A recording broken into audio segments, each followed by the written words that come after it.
Teruskan je lah. Mungkin lepas ni diorang akan datang ya. Jadi dengan tu saya tutup kamera dulu lah. Izinkan. Okey. Lupa share screen. Mana share screen? Okey.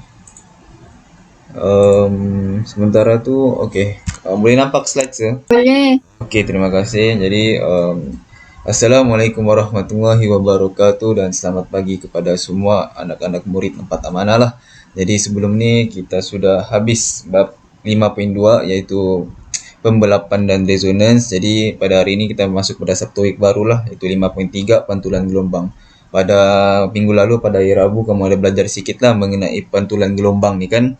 Secara ringkas ya. Tapi tak apa, lepas ni kita akan imbas kembali. Jadi sebelum memulakan kelas kita pada pagi ini, kita baca doa lah mengikut kepercayaan masing-masing. Okey, jadi pada hari ini seperti biasa lah yang kita telah terpaparkan iaitu 5.3 pantulan gelombang. Okey, sebelum kita memulakan pengajaran kita ini, biasalah sehari satu perkataan kata-kata motivasi macam begitulah. Okey. Seperti yang dikatakan dalam gambar ni, pendidikan bukan cuma pergi ke sekolah dan mendapatkan gelaran, jawatan sebagainya, tapi juga soal memperluas pengetahuan dan juga menyerap ilmu kehidupan. Jadi seperti tahu pendidikan ni adalah asasi manusia lah. Benda basic yang perlu kita ada. Sebagai contohnya ilmu lah. Jadi kita pergi sekolah ni bukan hanya mendapat gelar, bukan hanya sembang-sembang, bukan hanya famous kan, mau jadi cantik kah, mau jadi hebat kah, ketua pengawas kah, tapi kita memperluaskan pengetahuan kita, ilmu kita, berinteraksi dengan orang, berinteraksi dengan cikgu kan, dengan junior-junior, dengan kawan-kawan kita pada kelas lain. Jadi daripada kita berinteraksi itu kita dapat ilmu baru, pengalaman barulah seperti yang saya katakan sebelum ini. Jadi itulah yang menyerapkan ilmu kehidupan kita. Jadi macam kamu nanti bila kamu sambung study ataupun sambung mana-mana tempat ke, bila kamu akan berada di situasi yang baru, tempat yang baru. Jadi lepas tempat yang baru tu kamu akan tengoklah berbagai perangai orang, macam mana kita handle orang. Adakah dengan ilmu kita ni kita boleh mengajar orang, boleh bantu orang? Adakah dengan kita punya tangan kita boleh membantu orang? Mulut kita berkata baik kah? Untuk menjadi masyarakat yang lebih baik. Macam itulah. Jadi pendidikan ni bukan sahajalah hanya sekat mu famous kah, kita famous kah, macam itulah.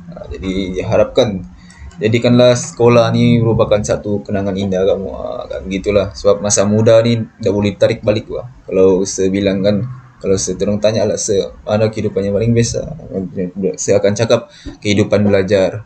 Jadi sekolah rendah, sekolah menengah, sekecil itulah kita berpisah dengan cikgu, berpisah dengan kawan berubah, kita berubah. Ada yang jadi baik, ada yang jadi jahat, ada yang jadi nakal dan sebagainya. Okey, itu saja. Jadi sebelum tu mengenai pantulan gelombang, saya akan tayangkanlah satu video untuk mencungkil idea kamu ni. Mana tahu kamu dapat tengok kan, boleh nampak lah apa yang kita ingin belajar pada hari ini. Okey, lepas tu saya akan soal lah satu orang. Okey, tengok dulu video ni ya. Satu fenomena ombak. Check the surface of the first wave and then transition, catch the original incoming wave and ride that back to shore. But a lot of them just kept getting wiped out by the double peak. Tengok balik. Sekejap. Kan. Check the surface of the first wave and then transition, catch the original incoming wave and ride that back to shore. But a lot of them just kept getting wiped out by the double peak. Okay.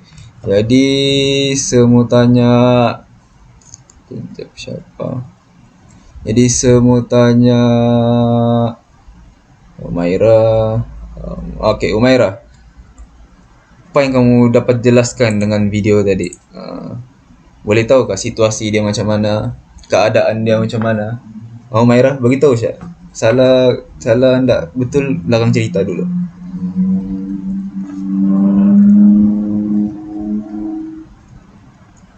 Rasanya Umaira enggak ada ni.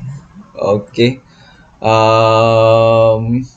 Rafiq, boleh kamu beritahu situasi sekarang ni? Check the surface. Ya Rafiq. Apa sih? Kan, begitu Syah. Apa yang kamu rasa lah kan dengan satu ombak ni, fenomena ni? Kamu nampak dia kenapa? Kan bila dia langgar dinding tu dia apa? Dia langgar dinding tu kan dia apa pula? Dia balik pula kan. Trick the surfers was to catch Kan? the first Boleh nampak ke idea tu? Boleh jelaskan?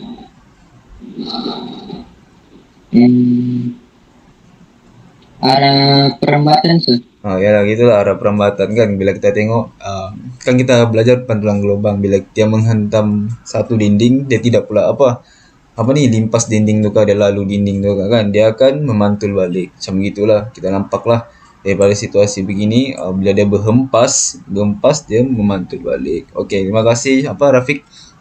Jadi itulah antara fenomena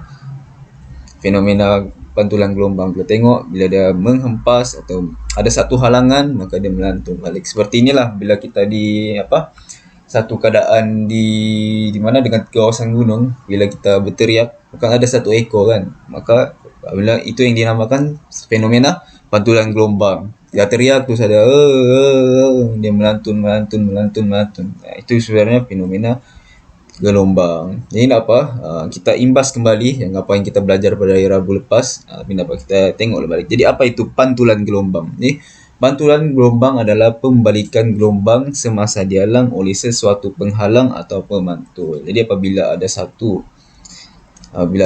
penghalang lah kan, kayu ke, batu ke, mata sondul ke, kan, bila ada satu gelombang maka dia akan memantul balik. Ada satu penghalang, bila kita jelas guna wave lah kan, kita berteriak ke, maka ada satu lagi, maka itulah pantulan gelombang. Dia ada halangan dan juga pemantul dia. Okey, termasuk yang macam ni. Okey, pantulan gelombang berlaku apabila gelombang tuju terkena pemantul atau halangan. Bila gelombang ni menuju kepada pemantul dan halangan, dia ada mengalami perubahan lah daripada arah perambatan dia.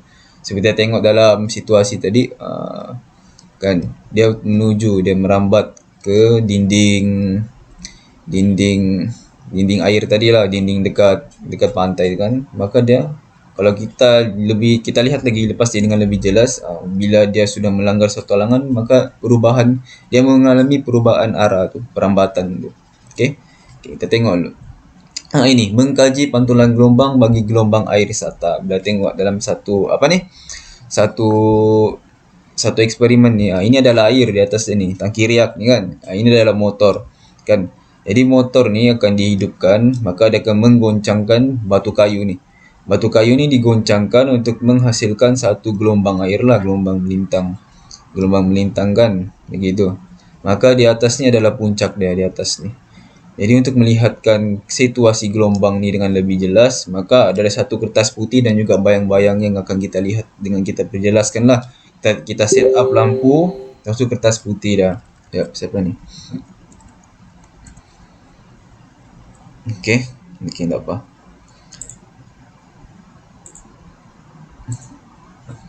Kalau sudah, apabila digegarkan, maka satu gelombang air terjadi dan melanggar kepada pemantul sata. Okey, tak apa. Mungkin kamu tak akan nampak. Kita tengok satu video ni, eksperimen daripada cikgu ni lah, kan, supaya kamu boleh nampak dia punya keadaan. Tengok ni. Boleh nampak ke video ni? Cuba respon dulu. Boleh nampak? Boleh sir. Okey. Boleh. Betul lah, pemantul lah. Tengok Okey, pertama saya akan letakkan pemantul satah Ini ni. pemantul sata dia.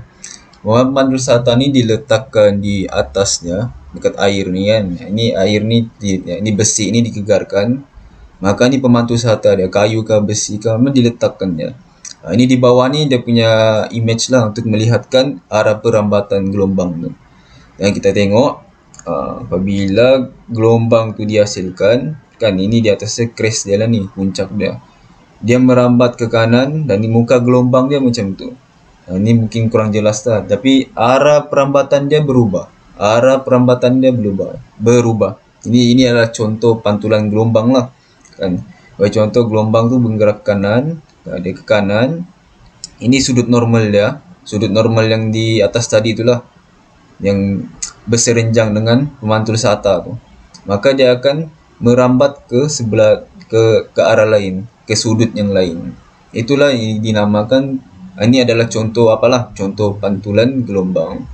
Apabila ada guna benda lain pula, contohnya bentuk lain, dia letakkan dalam atas air ni, dia akan memantul juga, tapi macam kurang jelas lah dia punya apa ni, kurang jelas dia punya pemantul tu. Dia nampak keadaan dia. Tapi tak apa, dari segi gambar raja nanti kita akan nampak lah sebenarnya gelombang air ni memantul. Okay. Okey, macam itulah. Jadi keputusan dia akan jadi macam ni. Kita tengok tadi ada satu kan di atas ni. Muka gelombang dia. Jadi di atasnya adalah puncak dia. Maka dia melanggar kepada pemantul sata tersebut. Apabila dia melanggar, maka dapat lagi satu kewujudan dia di sini. Apabila dia, maka arah perambatan dia berubah. Kita boleh tengoklah di sini. Muka gelombang dia berubah dan kita boleh nampaklah situasi tersebut. Rupanya gelombang ni memantul. Okey, dia merambat ke sebelah kanan dan tiba-tiba dia menghala ke sebelah bawah pula. Kita tengok kan, ni garis normal dia. Normal dia adalah berserenjang lah, di mana ada kayu ke, ada halangan seperti besi. Normal ni sebelah dia. Maka ni ada sudut 7 dan juga sudut sudut yang dipantulkan. Ini ada panjang gelombang dia. Maka panjang gelombang ni sama ni nanti. Saya akan jelaskan nanti lah. Okay. Ini kita ekstrak dia dalam satu lukisan. Jadi dia merambat ke sebelah kanan. Ini muka gelombang dia. Kan sama dengan gelombang tu begini. Melintang. Tapi kita jelaskan dia sebagai satu nampaklah dia punya puncak ni di atas ni. Bila dia merambat ke kanan, maka dia menghentam pemantul sata ni. Bila menghentam pemantul sata ni, maka dia merambat ke arah lain. Okey, kita tengok pula explanation seterusnya. Maka gelombang 7, gelombang yang menuju ke pemantul. Jadi ada perambatan gelombang lah. Gelombang ni menuju ke pemantul sata tersebut. And then gelombang pantulan ni, gelombang pantulan yang ke bawah, dia memantul ke arah lain. Gelombang yang telah memalangi pembalikan daripada pemantul tersebut. Pembalikan ataupun penghalangan lah. Apabila halangan, dia merambat ke arah yang lain. Okey, itu adalah contoh pantulan gelombang. Jadi sudut 7 adalah I sini, di mana sudut R adalah sudut antara gelombang pantulan dan garis normal pada titik 7. Nah, ini R dia. Ini sudut pantulan. Okey, sudut pantulan, minta maaf. Ini ada sudut pantulan, ini adalah sudut 7 dia. Okey. Kita tengok pula apa kesan pantulan ni ke atas ciri-ciri gelombang. Jadi apabila dia memantul gelombang yang sudah kita lihat tadi, kita tengok pula ciri-ciri dia. Apa yang akan jadi pada gelombang tersebut. Okey, kita tengok ciri dia satu persatu. Okey, one by one. Okey. Ciri gelombang. Pertama sekali adalah sudut 7 dan sudut pantulan. Okey, apabila selepas pantulan, sudut 7 ni, I dan R ni, okey, I dan R ni adalah sama. Okey, I dan R ni adalah sama. Kan? Macam sebagai contoh, kita tengok ada sata sini, ada satu gelombang dia melanggar, maka sini garis normal. Sini adalah sudut 7 dia lah, sudut 7, sini adalah sudut pantulan. Lepas tu bila dia memantul, maka sudut I ni sama dengan sudut R. Okey, macam itulah keadaan dia. Okey, kedua adalah panjang gelombang. Panjang gelombang tidak akan berubah. Kita tengok dekat sini, dia tidak akan berubah. Sebagai contoh, daripada puncak ke puncak adalah 5 cm kan, maka di sini pun 5 cm. Kena take note tu, 5 cm. Panjang gelombang di sini mungkin 5 cm. Maka apabila dia merambat, apabila dia memantul, maka dekat yang arah perambatan yang ke sebelah lain tu, ke tempat lain tu juga, dia punya panjang gelombang tu 5 cm juga. Jadi keadaan dia tidak berubah. Panjang gelombang tidak berubah. Bagaimana dengan frekuensi? Frekuensi adalah dia punya pergerakan kan dalam satu tempoh tu satu saat. Maka frekuensi untuk fenomena pantulan gelombang adalah tidak berubah. Maka dia sama, ialah frekuensi dia sama. Dia tidak berubah lah, frekuensi dia tidak kurang, tempoh dia tidak kurang. Okey, frekuensi dia sama bila ada gelombang. Bagaimana pula dengan hal laju gelombang? Gelombang ni dia tidak akan berubah laju gelombang. Dia tidak akan berubah. Kalau gelombang air tu berlaju macam tu, kan gelombang wifi tu laju macam tu, apabila dia memantul pada satu tempat, maka kelajuan dia sama juga. Okey, take note tu. Sama. Okey, apa saja yang berubah dalam fenomena pantulan gelombang ni? Okey, dalam pantulan gelombang ni satu fenomena dia. Okey, take note ni ya. Dalam pantulan gelombang ni fenomena pula yang hanya berubah adalah arah perambatan. Okey, arah perambatan. dia akan berubah keadaan tuju lah sama dengan sudut pantulan. Berubah dengan keadaan sudut tuju sama dengan sudut pantulan. Di mana kita jelaskan tadi, sudut tuju dan sudut pantulan tu sama, tapi dia punya arah tu tidak sama kan. Sebagai contoh, gelombang wifi lah. Bab kena sama handphone kamu, lepas tu dia memantul ke tempat lain kan. Dia merambat, ya ini arah perambatan dia yang berubah, tapi sudut dia tidak berubah lah. Tengok keadaan lah, kalau sini 30, sini pun 30. Kalau di sini pun 40, maka di sini pun 40. Okey, macam tu. Jadi okey, tengok ni, kita imbas balik. Pantulan gelombang ni yang berubah hanyalah arah perambatan, di mana sudut tuju, sudut pantulan adalah sama, panjang gelombangnya adalah sama, frekuensi dia sama, laju gelombang dia sama, manakala arah perambatannya. Jadi itulah kesan pantulan ke aras ciri-ciri gelombang. Okey. Ni kita tengok cara melukis ni lah. Melukis ni senang saja. Ada pemantul sata. Kita ada gelombang tuju. Ni contohnya gelombang bunyi lah kan. Gelombang ni merambat ke sana. Mana ni? Merambat ke atas ni. Kan? Jadi cara dia kita tengok dulu. Bila ada sudut tuju, kita tengok dulu step pertama dia. Pertama ada arah perambatan gelombang tersebut. Kita tulislah arah perambatan tu. Kita tulis arah tu, gelombang tu boleh je lah kan, kita abaikan dulu. Lepas tu kita lukis garis normal. Garis normal ni yang 90 degree lah, yang berserenjang kan. Jadi contoh ada satu petak ni, satu papan ke, sini ada garis normal papan tersebut lah. Ini garis normal pada pemantul sata tu kan, dia mengambil, kita buat garisan titik saja garis normal ni. Jadi ketiga step dia adalah perambatan gelombang pantulan. Jadi kita guna protektor yang di mana sudut tuju ni mungkin 30 kan. Kita sudah ada kira dia sini 30, maka dekat R ni pun kena 30. Jadi kita gariskan dia lah dekat arah perambatan gelombang tu. And then baru kita akhir sekali kita buat muka gelombang tu lah, di mana sini 5 cm, 5 cm, 5 cm. Maka apabila dia memantul, arah perambatan dia berubah tapi dia punya panjang masih sama. Okey. Guna pembaris ni juga protektor lah. Step dia sama aja macam hari tu kan, di mana guna protektor ada garis normal. Garis normal ni penting lah supaya boleh nampak dia punya sudut tuju dan juga sudut pantulan tu. Okey.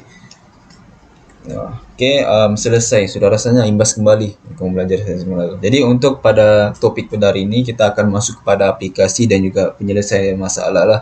Jadi pada akhir pembelajaran ini diharapkan kamu semua dapat menjelaskan aplikasi pantulan gelombang dalam kehidupan seharian secara lisan atau bertulis. Jadi pelajar akan diberilah macam hari itu juga, diberi masa 5 minit dan kamu carilah maklumat mana-mana dari internet ke buku ke, and then kemudian kamu bentangkan dan saya akan beri contoh lain lah dan akan prompt juga kamu punya penjelasan tersebut. Yang kedua pada hari ini adalah menyelesaikan masalah pelibatan pantulan gelombang secara bertulis. Jadi apabila penyelesaian masalah mengenai pantulan gelombang ni, maka ada satu formula yang kita akan lihat adalah 2D equals to VT. Ini untuk mengetahui dia punya kedalaman. Sebagai contoh ada bot kan, kita mau cari barang di sini, maka kita guna fenomena gelombang ni untuk mendapat kedalaman kedalaman barang tersebut lah. Nanti kita tengok lepas ni. Okay? Jadi untuk overview dia, pelajar diberi masa untuk menjawab. Semua mula-mula kita menjawab dulu bersama-sama, baru kita jawab dulu satu soalan ringkas dan saya akan beri bimbingan lah. Itu saja. Jadi kita tengok apa lepas ni. Okey, diberi masa dalam 5 minit. Ya, jadi carilah contoh-contoh aplikasi pantulan gelombang yang kamu tahu. Astro ke apa ke. Maka lepas tu jelaskan. Okey, boleh guna mana-mana buku, rujukan atau internet. Nanti lepas ni akan sepanggil lah lelaki perempuan. Okey, daripada wakil lelaki dan juga wakil perempuan. Okey, boleh diberi masa 5 minit untuk cari mengenai aplikasi gelombang. Senang ya tu aplikasi gelombang. Boleh? Mana stopwatch ni? Nama tidak respon ni. Hello? Boleh ke Bella, Nurisha, Atira? Boleh, sir. Okey. Nanti sepanggil secara rawak saja. Okey, carilah maklumat. Nanti kita nampaklah bagaimana aplikasi gelombang ni. Okey, masa sudah tamat. Rafiq seorang tadi, perempuan ada juga saya satu orang. Jadi kita mula dengan kita mula dengan Syafiqah. Syafiqah, boleh bentang kan? Saya pun tak pernah dengar kamu cakap ni. Syafiqah. Okay, boleh bentangkan tentang aplikasi? aplikasi pantulan gelombang. Syafika? Okey, nanti ada. Tak apa. Okey, Siti Norisha, aplikasi pantulan gelombang yang kamu sudah ketahui. Gelombang ultrasonik Ultrasonic. Okey, macam mana tu keadaan dia tu? Contoh-contoh dah. dipantulkan dalam organ dalaman ataupun fetus untuk memudahkan pemeriksaan perubatan. Oh ya, ada perubatan lah, betul. Okey, saya pun ada contoh juga. Okey, sebagai contoh lah kan, kita besarkan dulu kan. Dia ada bayi kan, perubatan ada bayi lah, bayi dalam perut. Maka ada satu gelombang elektromagnet iaitu ultrasonik. Jadi ultrasonik ni dia menghasilkan gelombang, dia kena pada perutnya lah kan, bayi ni. Maka lepas tu dia pantulkan image tersebut kembali kepada komputer lah kan, kepada komputer. Maka nampaklah yang perut ibu mengandung ni kan, nampaklah image bayi tersebut. Ini menggunakan, terima kasih lah Siti Norisha, dia menggunakan aplikasi pantulan gelombang tu lah. Dia bukan merambat ke, dia bukan pembiasan ke apa, dia menggunakan satu medan elektromagnet, gelombang ultrasonik lah kan. Ultrasonik, lepas sudah dia habis analisis dalam perut tu, maka dia pantul balik. Dia begitulah dengan hal laju dia, yang laju lah mungkin. Laju lah, memang laju pun kan. Ultrasonik kah, wifi kah, memang laju. Tak tahu kelajuan dia berapa, kelajuan cahaya kan. Apabila sudah dia sampai ke perut tu, dia pantul. Maka terhasillah satu image yang boleh nampakkan lah pada perut tersebut. Okey. Terima kasih Norisha. Okey. Norisha. Kan. Okey, lelaki pula. Siapa? Rafiq sudah, Nizam sudah. Lelaki ni je. Oh, masuk dia selesai dia. Mashraf mana? Ashraf macam lambat tidur. Tengok bola dia semalam. Tak apalah. Nizam lagi kan. Zam, apa Zam? Contoh aplikasi. Kalau stetoskop sah? Stetoskop. Okay, stetoskop tu macam mana Zam? Yang Ya, begitu ya. Macam mana kamu tahu nampak gelombang dia macam mana? Pantulan dia macam mana? Aplikasi pantulan tu macam mana? lebih kurang macam yang ultrasonik tadi yang Oh, dia sama jugalah aplikasi dia, ultrasonik dia. lebih kurang gitu lah. Kegunaan dia di mana Zam? Perubatan ke? Iya. Perubatan kan? Perubatan tu kejap. Ultrasonik kan. Endoskop. Ya betul lah, endoskop. Endoskop ni dia macam satu dalam perubatan lah untuk kita melihat keadaan dia. Terima kasih Zam. Okay, endoskop dia macam fiber optik kan. Macam kita satu image kita letak dalam pembedahan kan. Maka kita nampak lah kan, badan tu kan kita letak di dalam perut ke apa, maka ada satu gelombang yang memantul. Lepas tu dia datangkan image tersebut. Okey, bila dia datangkan image dalam hasil pembedahan tu, maka kita tafsir balik dalam komputer, maka kita nampaklah dalam pembedahan tersebut. Endoskop kan? Betul lah, endoskop. Fiber optik. Betul, fiber optik. Fiber optik ni ada juga dekat dekat wifi kita. Kalau kita guna streaming sekarang kan, kita punya, tapi kecil lah. Kalau macam cikgu Sir lah pula, Pakcik Sir kan, dia buat dekat wifi tu, dia sangat-sangat halus tau. Dia punya wire tu, tapi adalah pantulan dia. Tapi ni moto pantulan cahaya lah, bukan gelombang. Dia pantulan cahaya, lepas tu baru dia masuk dalam signal wifi, baru wifi tu ada gelombang kan. Okay, terima kasih Zam. Siapa lagi lah? Last lah, yang paling last, perempuan kan. Siapa? Ada Norisha sudah, Rafiq sudah, Jalan pun sudah tadi. Mira. Mira, boleh jelaskan contoh lain mengenai aplikasi pantulan gelombang? Mira? Gelombang satelit sir. Gelombang satelit, betul. Mira, macam mana dia memantul Mira? Boleh jelaskan? Boleh terangkan? Melalui gelombang elektronik. Itulah ada satelit kan. Satelit. Lepas tu sini kita punya nanti saya jelaskan lagi lah. Sini kita punya piring disk ke apa. Kalau ada satu gelombang memancar kat satelit kan, elektromagnet. So dia terkena sini. So dia ada apalah kat antena tu kan. Bila antena tu memantul, dia membentuk macam ni sebab dia mau tuju kan kepada satu antena tu kan. dia tujukan ke situ. Baru kita tahsil kan lah. Okey Mila, terima kasih atas penjelasan. Terima kasih Nizam, terima kasih Nurisa. Jadi ini adalah aplikasi lain mengenai aplikasi pantulan gelombang lah. Pertama sekali perubatan yang telah dijelaskan oleh Nurisa tersebut kan. Gelombang ultrasonik. Jadi yang dipantulkan oleh organ dalaman atau fetus memudahkan pemeriksaan perubatan. Seperti dijelaskan tadi lah, kan ada wave, kita mungkin ada satu mesin lah. Tangan kalau dekat hospital kenapa kan dia apa ni? Dekat perut ibu mengandung tu, lepas tu ada satu gelombang. Lepas tu ditafsirkan dalam komputer, nampaklah kita image bayi ni. Tak jelas lah, bukan dia guna iPhone ke apa untuk jelas. Dia guna gelombang tu untuk nampakkan je image dia. Image yang samar-samar tu nampaklah juga kan dia punya apa tu. Itu gelombang ultrasonik. Terima kasih. Yang kedua ada telekomunikasi yang telah dijelaskan oleh Mira lah, satelit tadi. Okey, kenapa dia diciptakan dia bujur macam ni? Sebab apabila dari satelit kan, Astro ke apa ke, kita tengok EPL ke, WWE ke kan, so ada signal dari luar negara, dia memancarkan kepada satelit tersebut. Apabila satelit tersebut, maka dia pantulkan ke arah kita punya Astro. Jadi dia kenapa dia berbentuk macam ni sebenarnya dia berbentuk macam ni supaya dia boleh tujukan kepada signal di sini. Okey, signal di sini. Okey, signal di sini. Kalau dia memancar di sini lah, jadi semua gelombang ni memantul ke arah tersebut, merambat ke arah signal sini. Maka dari signal ini terwujudlah dekat di mana rumah kita lah, dekat TV kita.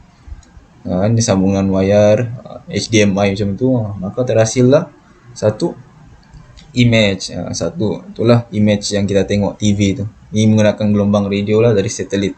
Dia dipantulkan oleh antena parabola lah kepada horn suapan tersebut. Ini horn suapan ni. Okey, horn suapan. Okey, terima kasih. Yang ketiga adalah perikanan lah. Yang ini sangat digunakan lah pada masa sekarang. Sonar, teknologi pemantulan ultrasonik. Dia membantu mengesan kawasan ikan lah kan. Ada satu transducer, orang panggil transducer. Jadi bila bot ni berjalan, dia memancarkan gelombang ultrasonik. Bila gelombang tu sudah sampai, dia boleh tahu kedalaman ataupun keberadaan ikan-ikan ni lah.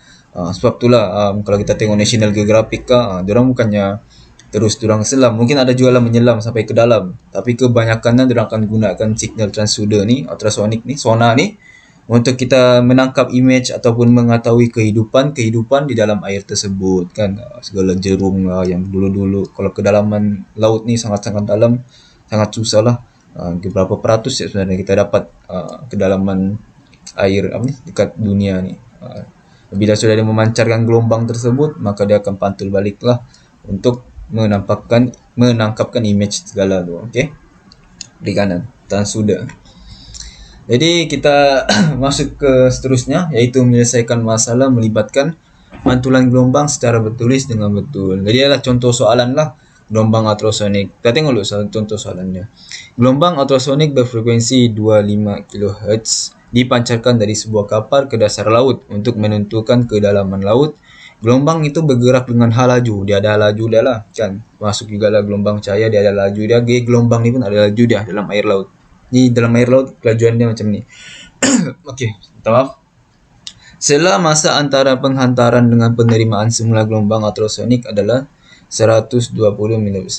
Tentukan kedalaman laut dan panjang gelombang ultrasonik tersebut. Jadi untuk contoh soalan ni, situasi dia di mana ada satu kapal sini laut lah kan.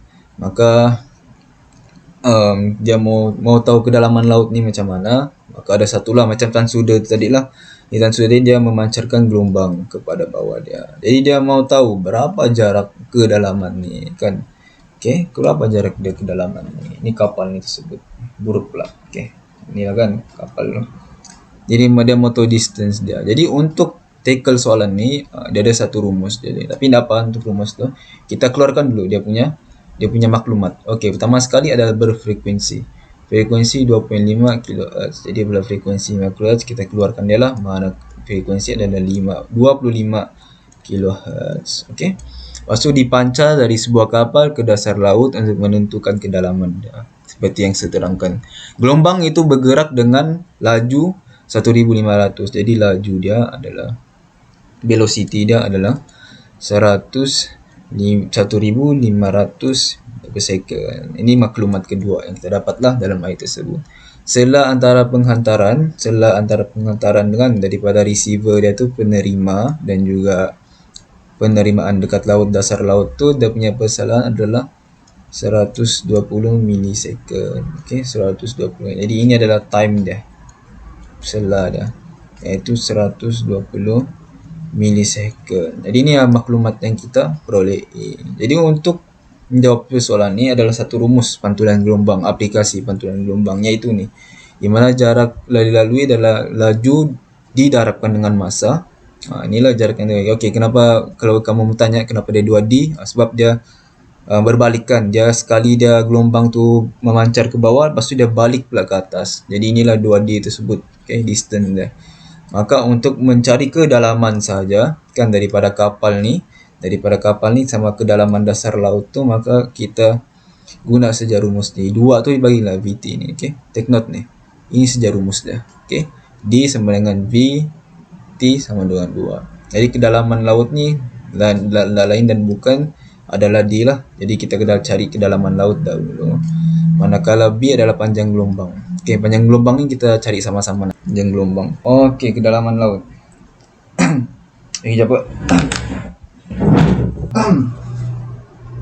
Jadi daripada informasi tersebut kita ambil saja rumus. Kejap, mana apa ni? Rumus tu. Jadi D sama dengan V T dibagikan dengan 2. Okey, maka daripada soalan ni kita sudah tahu berapa laju dia. Laju dia adalah ni kan, 1500. Maka kita akan masukkan sajalah 1500 didarabkan dengan didarabkan dengan 120 mili. Maka dekat prefix mili adalah 100 dikalikan dengan negatif 3 kan. Okey, dah dibagikan dengan 2. Mana dia punya apa ni? Allahu Akbar. Kan 2. Dah dapat. Okey, dah apa? Kita buat di sebelah.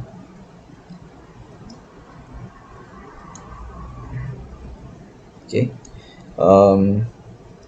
D sama dengan 150 1500 and then 120 didarabkan negatif 3. Okey, dibagikan 2 guna rumus ni lah di sini ni untuk kita mengetahui kedalaman laut tersebut. Jadi berapa jawapan dia? Okey, jadi jawapannya adalah 90 meter. Jadi kita boleh tahulah kedalaman laut tersebut kan dari kapal tu, daripada kapal tu pada dalam dasar laut tu adalah 90 meter. Okey, itu untuk soalan A. Okey, soalan A kita dapatlah. Jadi untuk soalan kedua ni macam mana sih? Okey, soalan B. Sekejap, sama-sama kita buat. Okey, jadi P ni adalah panjang gelombang. B ni adalah panjang gelombang. Di seperti yang kita tahu, kita ada laju, kita ada frekuensi dan juga laju dia. Yang kita tahu kita belajar sebelum ni, kelajuan gelombang adalah sama dengan V sama dengan frekuensi dan juga apa? Hello? Coba jawab dulu. Frekuensi darab dengan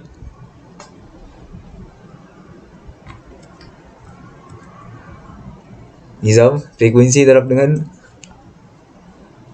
rumus apa? Rumus laju gelombang. Panjang gelombang. Panjang gelombang lambda, betul lah. Gitu sejauh. Okey. Jadi dengan rumus ni kita pindahkan dia lah. Pindah dia. Yang ini stay. Panjang gelombang stay, manakala laju gelombang dibahagikan dengan frekuensi. Okey, frekuensi. Maka kita tahulah 25 kilo. 25 kilo apa prefix dia? Dikalikan dengan 3 Hertz dan 3 Hertz. Allah Akbar. Minta maaf. Sorry. Okey, guys. Maka frekuensi lah pula. Salah ni, kejap. Minta maaf. V ni adalah dia punya laju. laju gelombang. Laju apa ni? Itulah laju gelombang tu. Laju dia ada 1500. Manakala frekuensi dia sudah dinyatakan iaitu 25K, 25 kilo lah. Didarabkan dengan dikuasakan dengan 3. Okey, hertz.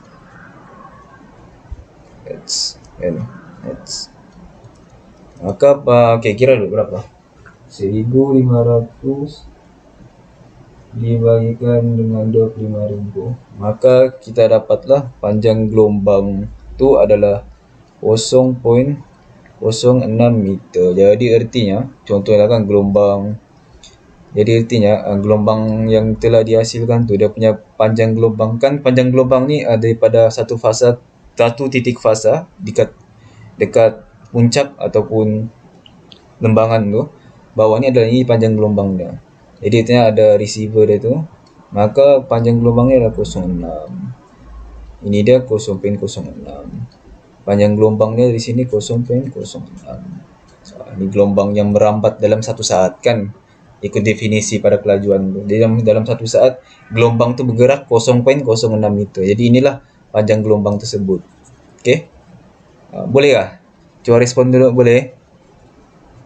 Boleh, sir. Okey, kalau saja boleh, kamu boleh kan? Jadi kita buatlah satu soalan. Okey. Kamu buat soalan ni dan kamu snap dekat Telegram. Macam hari itulah juga. Okey. Lepas tu apa jawapannya? Kamu buat and then kamu snap dalam Telegram. Dapat sebagi dekat Telegram Okey, jadi kamu diberi masa 4 minit untuk jawab soalan tersebut. Okey, simple lah. Masukkan rumus tadi. Lepas tu buat. Tapi dia minta apa sini? Dia minta kedalaman laut kan, kedalaman D sajalah. Okey, guna rumus tadi. Sama aja lah macam situasi tadi. Lepas tu kamu snap kamu punya jawapan, letak dalam Telegram. Saya akan letak dekat whiteboard lah. Kita periksa sama-sama. Jalan, kasih jalan.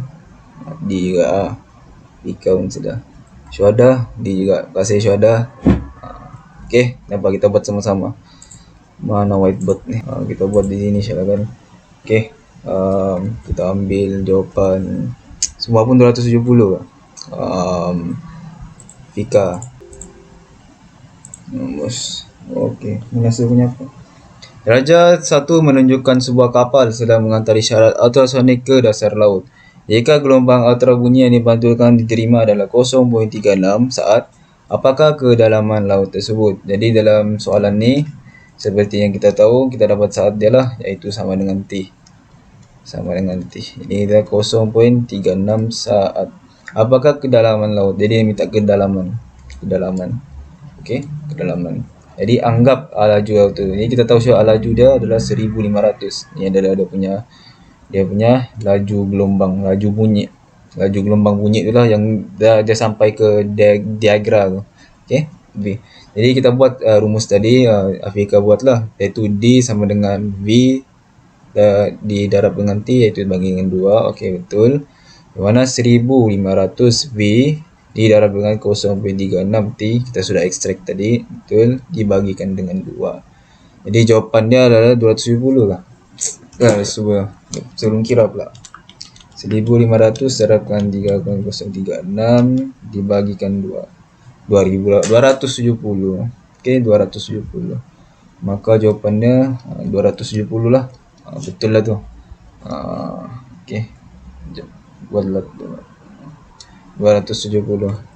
Tanya jawapan yang lain. Yang lain pun betul juga 270. Syalan ni kan? Syalan. Lepas tu syuhada. Okey, syuhada pun 270. Okey, terima kasih syuhada. Kalau syuhada tulislah rumus tu. D sama dengan V darab dengan T bagi dengan 2. Syalan ada buatlah. Dia ada formula dari atas tu lagi. Okey, terima kasih. Yang lain pun harapnya boleh cubalah. Apa-apa pun tanya. Okey, terima kasih. Maka jawapannya adalah 270. Jadi kedalaman yang yang ada dengan di antara kapal dan juga adegan ni adalah 270 lah. Dalam ni 270 ni. Jadi okey, sampai situ saja kita punya kelas pada hari ini. Terima kasihlah dengan pelibatan pembentangan anda dan juga aplikasi soalan ni. Jadi apakah yang anda dapat dan rumuskan tentang pembelajaran hari ini? Jadi semua ambil satu orang lah. Semua beri satu orang untuk menyatakan apa yang kamu dapat pada hari ini, mengenai aplikasi kah, mengenai cara kira kah. Oke, Atira. First time dengar nama Atira nih. Jadi Atira, apa kamu dapat pada kelas pada hari ini? Apa yang kamu boleh rumuskan? Cakap saja apa-apa. Tiada betul, tiada salah. Pasal pantulan gelombang. Oke, pantulan gelombang. Oke, contoh-contoh gelombang. Contoh aplikasi dah. Atira yang kamu tahu. Contoh-contoh aplikasi. Contoh dia. Apa contoh aplikasi gelombang? Gelombang ultrasonik, gelombang radio. Radio betul. Tadilah yang kita sudah jelaskan tadi itu kan. Yang ini semua. Oke, terima kasih Atira. Lagi dari perempuan sudah. Oke, lelaki pula. Siapa lagi ya? Sekejap. Rafiq Masyalan sudah. Sikitnya ya Allah. Oke Rafiq, apa yang kau boleh rumuskan hari ini? Apa yang kamu dapatkan? Rumuskan tentang pembelajaran hari ini.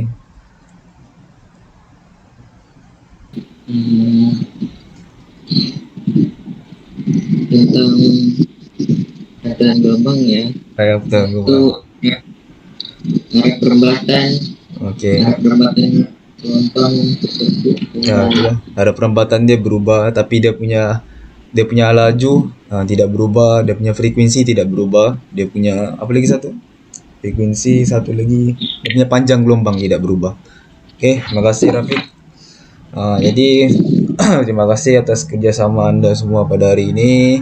Jadi kita ulang balik LO kita pada hari ini, yaitu pertama sekali adalah menjelaskan aplikasi pantulan gelombang dalam kehidupan seharian secara lisan ataupun bertulis yang telah dibentangkan oleh Nizam dan kawan-kawan kamu tadi itulah tentang aplikasi, dan juga contoh-contoh lain yang saya terangkan tadi. Okey, yang kedua harapnya dapatlah mencapai LO yang pertama ni. Yang kedua adalah menyelesaikan masalah melibatkan pantulan gelombang secara bertulis dengan betul. Jadi mengenai dengan penyelesaian masalah ni, pantulan gelombang saja, kita guna rumus itulah 2D sama dengan VT, untuk mencari kedalaman D sama D sama dengan V darab dengan T yang bagi 2. Rumus ni saya kita guna untuk pantulan gelombang. Okey, pantulan gelombang. Jadi rasanya itu saja. Jangan lupa untuk buat refleksi anda secara sendiri, kritikan anda pada kelas pada hari ini. Tulis secara jujur untuk kelas hari ini. Tulis sajalah apa-apa. Guna perbaikan dari segi cara penerangan saya kah, mungkin mau buat video ke apa kah, tulis ya dalam tu. Okey, dekat Padlet ada saya tulis juga saya hantar juga dekat link tadi. Okey, jadi kerja rumah jangan lupa buat adalah latihan formatif 5.3 soalan 2. Dia sama juga macam soalan yang kita buat tadi. Okey, buat soalan tu dan juga ada lembaran soalan yang saya akan berikan lah. Nanti saya berikan lepas ni lah. Saya belum buat lagi yang soalan, lembaran soalan saja. Yang formatif ni kamu boleh buat dahululah dan hantarlah pada hari Jumaat ke bila-bila kamu free. Mungkin ada salah, kekeliruan, ketidakfahaman, boleh terus PM saya, tanya saya kah, mokol saya kah, beritahu saya. Tak ada masalah tu. Beritahu saya kamu tak faham ke apa kah, beritahu saja. Jadi okey, untuk pembelajaran yang akan datang, kelas hari Rabu, kelas terakhir kita akan belajar tentang bukan pantulan gelombang ya. Dah silap saya lupa pula edit. Pembiasan gelombang. Okey. Kita akan sampai melukis raja pembiasan gelombang lah. Pantulan ni dia memantul saja. Pembiasan ni dia lain lagi lah. Pembiasan ni dia macam membengkok. Kalau dalam cahaya, kalau kita letak pensel, letak dalam air, itu contoh pembiasan cahaya lah. Okey. Jadi rasanya itu saja. Sekian. Wabillahi taufiq wal hidayah. Assalamualaikum warahmatullahi wabarakatuh.